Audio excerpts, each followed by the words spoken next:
Vous êtes sur TV5 Monde, bienvenue si vous nous rejoignez dans 64 minutes, c'est l'heure de 64 débats. Quelle est la nouvelle politique africaine de la France? Comment Paris tente de reprendre pied après avoir été évincé par plusieurs pays du Sahel? Avec nous pour en parler, Antoine Glaser, bonsoir et bienvenue. Vous êtes journaliste, spécialiste de l'Afrique. Votre dernier livre a pour titre Sombre Lagune, édition Fayard Noir. Je cite aussi votre ouvrage coécrit avec Pascal Hérault, Le piège africain de Macron, du continent à l'Hexagone, édition Pluriel. Saïdi Kaba, journaliste, écrivain universitaire, bonsoir et bienvenue. Bonsoir. Chercheur aussi au Centre international d'études et de réflexion sur le Sahel. Vous avez notamment écrit Mali Sahel, notre Afghanistan à nous, point d'interrogation, chez Impact Édition. Et à vos côtés, Cyril Ben Simon. Bonsoir Simon, rédacteur en chef central Afrique TV5 Monde. Commençons, si vous le voulez bien, messieurs, par l'actualité avec la visite de Jean-Noël Barrot à Bangui, capitale de la République centrafricaine. On écoute le ministre français de l'Europe et des Affaires étrangères. C'est vrai que ça fait 8 ans qu'un ministre des Affaires étrangères ne s'était pas rendu en Centrafrique. Et ma visite marque effectivement la restauration complète des relations entre nos deux pays après une période de refroidissement, une période de tension qui est brève à l'échelle de notre relation, de la relation et de l'histoire entre nos deux pays, qui est ancrée dans la relation entre nos deux peuples, une langue en commun, des ressortissants binationaux, des diasporas dynamiques. Et Cyril, la première question, elle est pour vous. Est-ce la fin d'une brouille ? Oui, on peut le dire. Ça fait déjà un moment que Paris et Bangui ont commencé à renouer leurs relations. Est-ce la réconciliation? Il est encore trop tôt pour le dire, mais en tout cas, ce que l'on voit, c'est que c'est aussi l'effacement d'une ligne rouge, car quand Paris est parti de Centrafrique, puis après du Mali, l'une des raisons qui était invoquée, c'était la présence des paramilitaires de Wagner, des paramilitaires russes. Force est de constater qu'aujourd'hui, ils sont toujours là et que la France revient sans demander leur départ. Alors pour qu'on comprenne bien, Cyril, opération Sangaris, du 5 décembre 2013 au 31 octobre 2016, quasiment 3 ans donc. À l'époque, il y avait une opération militaire française. Oui, et quand cette opération s'est achevée, c'était juste après l'élection de Faustin-Archange Touadéra. Et je peux vous dire qu'à ce moment-là, le président centrafricain nouvellement élu n'était pas du tout content de voir les militaires français partir. Et pour lui, ils partaient beaucoup trop tôt, et c'est dans ce contexte-là que sont arrivés les paramilitaires russes, et il faut le dire, sur incitation française, puisque à ce moment-là, les nouvelles autorités en place en Centrafrique cherchaient avant tout à faire lever l'embargo sur les armes qui touchaient le pays, et c'est à ce moment-là que Paris lui a conseillé à Bangui d'aller à Moscou pour aller obtenir l'aval russe à la levée de ces sanctions. Finalement, opportuniste, Moscou a vu quelque part une affaire à faire, et donc s'est engouffré dans la brèche créée par les Français, et plutôt que d'avoir un accord de défense type en envoyant des soldats, finalement progressivement a fait venir ces paramilitaires au point d'évincer Paris. Donc c'est un retour, permettez-moi l'expression un peu que basse, en Centrafrique, où finalement on s'aperçoit que l'on a besoin d'avoir un point d'appui dans cette région qui est stratégique. De son côté, la Centrafrique a bien mesuré que les poches russes n'étaient pas aussi pleines que ça, et que pour avoir des relations avec l'Union européenne notamment, il fallait en passer par Paris. Donc c'est un accord qui bénéficie aux deux parties, mais on voit bien que dans cette affaire, quand même, Paris revient sur la pointe des pieds. Sur la pointe des pieds, Antoine Glaser, c'est intéressant comme exemple, même s'il diffère de la situation dans les pays du Sahel. La Russie, ennemie de la France en Afrique, c'est de la faute de Moscou si la France a été éjectée ? Non, je veux dire, mais c'est une période historique. Mais là, il ne faut pas sous-estimer. Je m'avance peut-être, mais je pense qu'il y a une nouvelle politique africaine, c'est la réelle politique. C'est la réelle politique. C'est-à-dire fini les leçons sur la démocratie, fini les leçons sur de bonne gouvernance. C'est-à-dire la France a percé toutes ses positions en Afrique. Ça s'est vu au Maroc, où la France a reconnu finalement très tardivement la marocanité sur le Sahara occidental derrière les Espagnols parce qu'elle perdait ses marchés. Ça se passe quand vous voyez le Tchad, quand même, quand le Tchad, vous voyez que Mahamat Déby, qui avait été adoubé par Emmanuel Macron, qui vire l'armée française qui était là depuis 1900, il les vire comme des malpropres, etc. Et un an après, il les vire en janvier 2025. Et un an après, il est reçu à l'Élysée. On voit Emmanuel Macron, il descend même les marches du palais, ce qui est une marque de considération vis-à-vis de la personne qui reçoit. Et il l'embrasse comme du bon pain, alors que les militaires français qui étaient là, les militaires français étaient au Tchad depuis 1900. Et quand vous voyez dans toute la zone, quand vous voyez la Côte d'Ivoire aussi, 4e mandat d'Alassane Ouattara, Emmanuel Macron, pour son 3e mandat, avait envoyé un message en communiqué le félicitant de ne pas rester au pouvoir.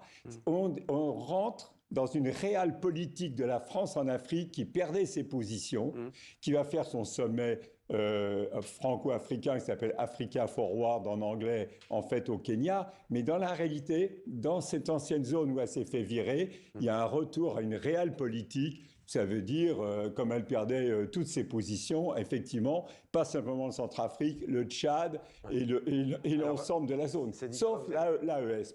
Pour l'instant, l'AES. Alors l'AES, ça reste des pays du Sahel, des États du Sahel.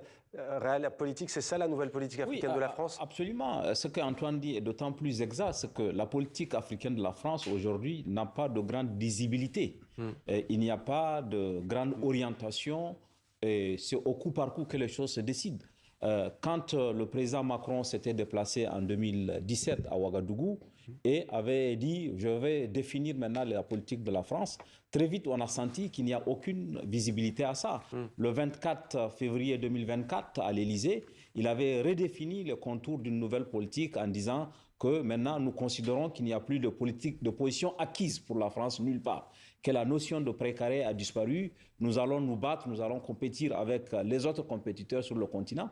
Et il a vu que même ces principes qui ont été dégagés n'ont pas du tout été respectés parce qu'on a pu voir ces derniers temps un virage vers les pays anglophones. Le président Macron s'est beaucoup rendu dans des pays d'Afrique du Sud, au Ghana, au Nigeria. Prochain sommet au Kenya, Union africaine. Qui quand même est la preuve d'une orientation du curseur maintenant.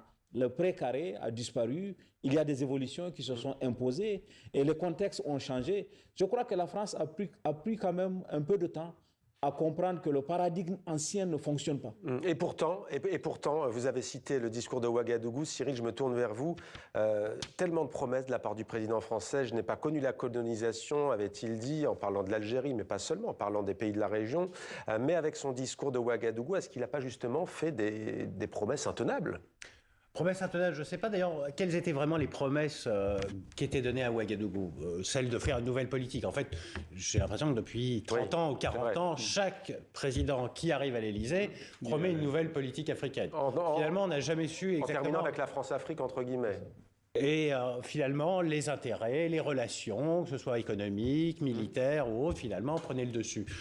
Ce que Emmanuel Macron n'a peut-être pas compris à l'époque à Ouagadougou, c'est qu'il était finalement dépositaire d'une histoire beaucoup plus longue que la sienne et qu'il a oublié qu'il y avait du ressentiment, qu'il y avait toute l'histoire coloniale, post-coloniale. C'est pas parce qu'il est né en 1977 il était président de la France. Et la France a une histoire beaucoup plus longue avec le continent et on peut pas passer d'un coup de baguette magique, un coup de trait sur l'histoire, évidemment, voilà, comme Antoine a l'expression, c'est une éponge magique, mais non, elle n'existe pas. Et en fait, il a créé peut-être plus d'attentes, mais des attentes qu'il était incapable finalement de satisfaire, puisque finalement, il avait les outils dont il avait à disposition.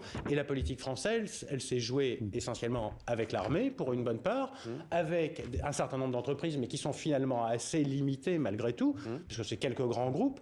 On n'a pas, comme par exemple la Chine, qui est capable de déployer des entrepreneurs sur le continent, des gens qui partent et qui sont prêts à aller s'installer. Des ouvriers. Finalement, la France n'a pas aujourd'hui ces réserves-là. Il parlait des militaires, Cyril. L'armée française, elle a toujours tenu un rôle dans la relation entre Paris et les pays en Afrique et ses ex-colonies. Est-ce que c'est la fin de cette prééminence du militaire ? Oui, absolument. Je veux dire, pendant toute une période, c'est vrai que on ne s'en rend pas compte, mais dans des pays, en particulier le Tchad ou tous les pays du Sahel, là où vous aviez des bases françaises, c'est vraiment les militaires qui décident en dernière instance. Ça, c'est fini, même au Sénégal. J'ai connu des pays où, je ne citerai pas les noms, mais au Tchad, je ne citerai pas le nom d'ambassadeur, mais qui me racontait que le président, le général président qui venait à Paris, il était son premier dîner à Paris, c'était à la DGSE, boulevard Mortier, c'était pas au Quai d'Orsay. Et c'est vrai qu'il y a une prééminence. Mais je pense que ce qui fait la fin de la France-Afrique, c'est pas un président français qui va décréter la fin de la France-Afrique. La France-Afrique a implosé parce que l'Afrique s'est mondialisée et que les chefs d'État, ils ont le monde entier dans leur salle d'attente. C'est pour ça que la France a été totalement diluée. Et c'est vrai que les entreprises françaises ont bénéficié d'une rente politique, je veux dire, des indépendances de 60 jusqu'à la chute du mur de Berlin, et n'ont pas encore repris leur souffle. C'est intéressant. Alors, je parle des grandes entreprises, mais elles n'ont pas repris leur souffle. Alors Chine, Émirats Arabes Unis, Turquie, le Maroc, les États-Unis, sans parler de la République démocratique du Congo également, avec Donald Trump qui lorgne les richesses de ce pays. L'Afrique attise clairement plus que jamais les convoitises. Ah oui, il y a aujourd'hui, quand on prend l'ensemble de l'Afrique, et particulièrement au Sahel, une compétition très forte. Les Américains qui sont revenus. Et je crois que l'erreur de la France a été de considérer que quand nous on part, les autres vont avoir besoin de nous et ils vont nous dire de revenir. Et les choses ont continué à avancer sans la France. De sorte qu'aujourd'hui, des pays qui ont compris, comme les États-Unis, comme l'Union européenne, sont en train de revenir au Sahel sans aucune condition. Sans dire, par exemple, que nous avons besoin d'élections avant de revenir. Nous avons besoin. Est-ce que ce n'est pas la jeunesse, une partie de la jeunesse, on va pas essentialiser africaine, qui a dit stop, ça suffit. On va parler d'ailleurs des militaires qui ont pris le pouvoir par des coups d'État. Est-ce que c'est les jeunes qui ont dit ça suffit? Absolument. Je crois qu'il y a aujourd'hui une affirmation de l'opinion publique en Afrique qu'il n'y avait pas avant. Je prends un exemple. Lorsque, en novembre 2019, le président Macron avait déclaré à Bruxelles, en marge d'un sommet de l'Union européenne, je réunis le G5 Sahel à Paris en décembre. C'est les jeunes qui ont dit au président, vous n'allez pas à cette convocation, puisque vous n'avez pas été associé à cet agenda, vous n'avez pas été associé à la date, vous n'irez pas à ces convocations. C'est pas un sentiment anti-français. C'est pas un sentiment anti-français. Non, pas forcément. C'est une soif de souveraineté, de respect. Oui, il faut sortir de la relation verticale.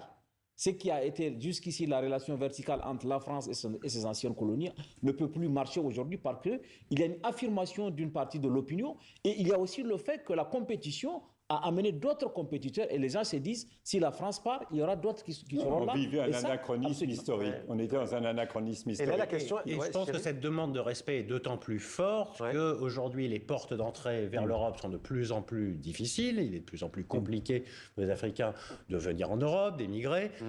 Les entreprises françaises, par exemple, sont beaucoup moins puissantes. On est beaucoup moins dans cette relation de tête à tête. Et on le voit, par exemple, dans un certain nombre de faits politiques.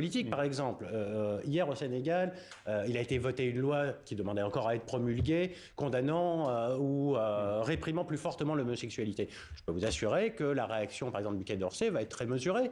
On aurait eu une réaction il y a 10 ans, certainement beaucoup plus forte, parlant des inquiétudes, etc., sur le devenir du Sénégal. Aujourd'hui, Paris a compris qu'on était dans un monde concurrentiel, beaucoup plus concurrentiel qu'il n'était auparavant, et donc on fait tout pour ne pas fâcher, pour ne pas froisser. Et justement, Emmanuel Macron a bien mesuré que parfois ces mots avaient une tendance à fâcher très fortement ses interlocuteurs. On l'a vu, ça a commencé à Ouagadougou avec cette fameuse affaire de la clim, quand il avait dit auprès du président Roch-Marc Kaboré dans l'assistance, ça avait déjà commencé, qu'il était parti réparer la clim.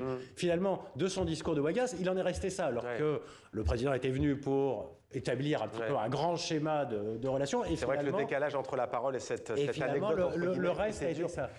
J'aimerais qu'on voit leurs visages, on les a déjà vus. Assimi Goïta au Mali, Ibrahim Traoré au Burkina Faso, Abdourahmane Tiani au Niger. Les militaires que j'ai cités ont pris le pouvoir par la force, par un coup de force, mais très populaires au moment où ils sont arrivés au pouvoir. Qu'en est-il aujourd'hui? Ils sont beaucoup moins populaires parce qu'ils ont totalement verrouillé. Mais il faut faire très attention parce qu'ils sont peut-être... ils ne sont pas populaires par rapport à la vie politique dans les pays, mais par rapport à la France, il reste toujours un consensus, il y a un souverainisme de base dans l'ensemble de la zone. Il faut pas se leurrer. Et puis aussi, il y a un truc, on n'en parle jamais, mais on peut en parler ici, c'est le problème des diasporas. Je veux dire, regardez, c'est incroyable de penser qu'il n'y a plus de relation entre le Mali et la France. Je veux dire, on se fait la gueule, mais il y a quand même au moins 500 à 600 000 Maliens en France avec une diaspora. Je veux dire, si demain les Maliens arrêtent de travailler, je ne dis pas que la France s'arrête, mais il y aura quand même un certain nombre de problèmes compte tenu du travail qu'ils effectuent en France. Et donc, il y a des relations comme ça, on n'en parle pas, mais ça reste dans une certaine ambiguïté. Et actuellement, dans l'ensemble de l'AES, vous avez les Américains qui sont revenus, qui viennent au Niger, qui sont en train de revenir au Mali, au Burkina et ailleurs. Et la France risque, c'est pour ça qu'il y a l'histoire de la Centrafrique, l'histoire du Tchad, c'est une sorte de rattrapage. La France risque de se faire isoler. Ouais. Et c'est pour ça que je voulais simplement, par rapport à la popularité de pouvoir militaire, comme a dit Antoine, le besoin de respect et le besoin de sortir de la relation verticale que les militaires ont porté a donné quand même une certaine popularité dans l'opinion. Il y a eu aussi un autre élément important, c'est la nécessité de changer le paradigme des relations avec les multinationales. Par exemple, le fait que le pouvoir militaire ait porté le bras de fer contre Barrick Gold, qui était inimaginable, la puissante compagnie qui produit de l'or au Mali, a quand même donné une certaine... Comme ce que le Niger a fait avec Orano. Personne n'aurait pensé que le Niger aurait été capable de mettre à la porte Orano comme ça et de rentrer même aujourd'hui dans un bras de fer. Donc toutes ces postures-là ont pu alimenter. Maintenant, la limite... On n'a pas prononcé une seule fois le mot djihadisme, groupe djihadiste, terrorisme. Alors ils avaient promis, ils avaient dit à la France, vous n'avez pas réussi à nous aider face à cela, en tout cas à faire partir ces groupes djihadistes. Oui, c'est absolument. Je crois que ils n'ont pas réussi non plus. La limite de leur popularité, c'est aujourd'hui sur le plan des résultats dans la lutte contre le terrorisme. Parce que, non pas qu'il n'ait pas voulu le fait de faire venir la Russie, d'acheter des armes, mais le paradigme de la réponse n'était pas le plus adapté. C'est-à-dire c'est une erreur de penser aujourd'hui au Sahel que la réponse est purement militaire et sécuritaire. Acheter des drones ne résout pas le chômage des jeunes, qui est important. Acheter des drones à la Russie ou à l'Iran ne résout pas la question de la forme de l'État, la question de la cohésion sociale. Et tous ces éléments non militaires n'ont pas été intégrés dans la réponse. Et du coup, on se trouve avec une absence de résultat qui est à peu près le même que lorsque la France était là. Merci beaucoup à tous les trois. Alors 10 secondes, Cyril, si vous y arrivez. Alors peut-être juste pour parler de la popularité. Je pense qu'il est très difficile de mesurer aujourd'hui la popularité réelle des trois pouvoirs militaires dans leurs pays respectifs. Mais ce qui est évident, c'est qu'ils ont pris une popularité au niveau continental qui est beaucoup plus grande. On voit par exemple quelqu'un comme Ibrahim Traoré, c'est devenu une sorte de pop star dans plein d'endroits du continent. Et pour suivre toute cette actualité, il faut regarder le journal Afrique de TV5 Monde, notamment et en particulier. Merci beaucoup à tous les trois d'être venus sur notre plateau et pour ce débat très intéressant qui nous permet de faire un point important sur la nouvelle politique française sur le continent africain.